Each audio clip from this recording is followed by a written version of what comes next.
What up, though? Y'all know how it goes. Smash, like, subscribe, comment. I don't care what you comment.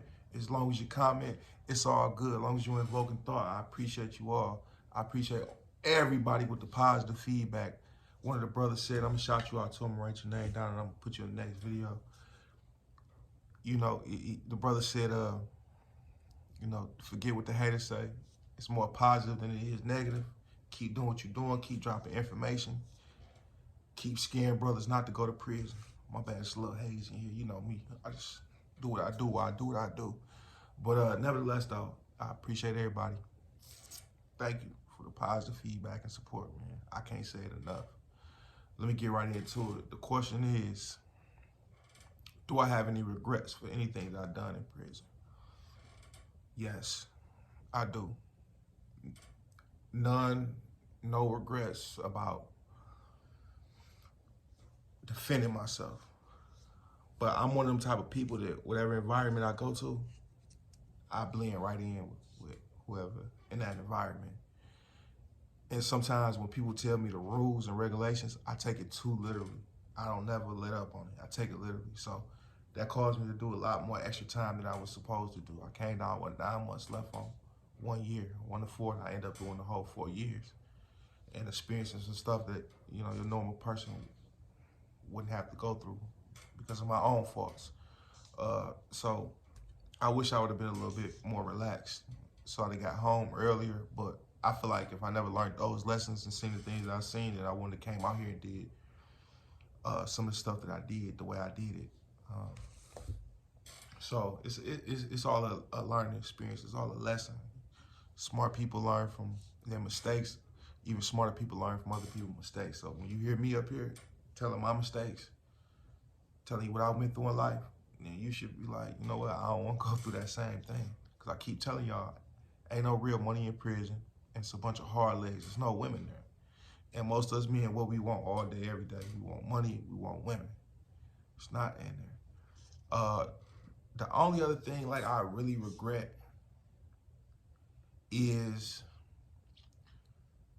I told y'all some of the like stories and rape stories and the tactics the predators use. So the couple times that I seen it, I actually could have stopped it.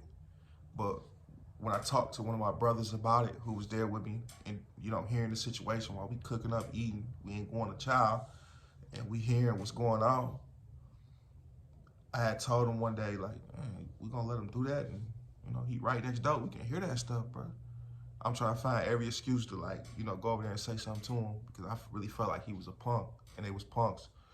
But the brother told me, we not about to get no fights. We not about to be stabbing. We not about to be locking and socking. We not all about to go to the hole for a guy who don't want to stand up and defend himself. If he didn't want to be somebody punk, if he didn't want to be sexually extorted, then all he had to do was just throw some hands. He got a black eye too, maybe a broken nose, but they would have knew that's not that. Because all you got to do is stand up a little bit, and people who like that, they'll back up off you. And I just felt like dude just didn't know. And I really wanted to talk to him and tell him, like, bro, all you got to do is defend yourself. All you got to do is say, nah, bro, I ain't doing none of that. We can go to the box. We can go to the hole. Whatever you want to do. We ain't doing none of that. But like my brother man told me, mind my own business, and you know, I'm gonna get violated. You know, I'm not about to be on the track doing 100,000 push-ups, 100,000 laps. I'm out of shape, I'm fat. You know, I'm not about to get into my brothers about this when they clearly gave me a directive to not intervene and none of that stuff. But sometimes it do harm me and be like, man, damn, you should have said something. You know what I'm saying? You could have just at least pulled them to the side and said, hey, look, we'll work out a payment plan for you with whoever was in that situation. But I didn't. I kept my mouth shut, and I heard the stuff. I seen some of the stuff going on, man. But it weigh heavy on your conscience, for real, way heavy on your conscience, bro. Trust me, some stuff that you can't ever forget. And it hunt me every day. That like I could have said that boy manhood, but I had to abide by the rules. I'm not bigger than the law, and you not bigger than the law. Y'all lords and stones know what I mean by that. Big fat, y'all know what I mean by that. I'm not bigger than law. And law say mind your own business. He ain't in your organization. He not in your religion. He not in your gang. He not in your circle. Mind your own business. You can't be a hero in prison. That'll get you killed. You interfering with what a man do for a living. You interfere how a man jail because he in there for the rest of his life. This is how he make his bit better. This is how he make it more at home. It might be at the cost of somebody else's expense, you know, but it is what it is. But those are the two things that I really regret. It's taking the rules too serious and not helping some people that I could have helped. It is what it is. If you ever been in the pen, just know, right? And we know that a Moorish American helping a white man who ain't trying to defend himself, that's a no-go.